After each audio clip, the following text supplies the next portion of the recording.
Instagram व्यवहारकारी को बड़ झटका मासकू देबाकू हेब 299 टंका तापरे मिलिबो ए सब सुविधा। मेटा भारतीय इंस्टाग्राम व्यवहारकारी को एक बड़ झटका देछि। मेटा निकटरे व्हाट्सएप, इंस्टाग्राम एवं फेसबुक को देययुक्त सेवा जोगाई देबा योजना घोषणा करिछि। एबे कंपनी तार इंस्टाग्राम प्लस योजना आरंभ करिछि, जहा जून 7 तारिख रु कार्यकारी होइछि।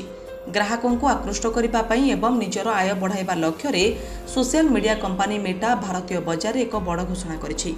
व्हाट्सएप प्लस पर एबे कंपनी भारतीय रे निजर सबुठारु लोकप्रिय ऐप इंस्टाग्राम पई प्रीमियम सब्सक्रिप्शन सेवा इंस्टाग्राम प्लस आधिकारिक भाव लॉन्च करिछि।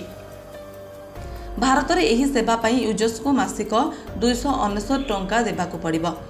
तेबे इंस्टाग्राम रो साधारण सेवा पूर्व भली जारी रहिबो, किंतु जे माने किछि अलगा कस्टमाइजेशन ऐप्स एवं प्रीमियम टूल्स चाहुचंदी सेमाने एही नुआ प्लान रो लाभ उठाई परिबे।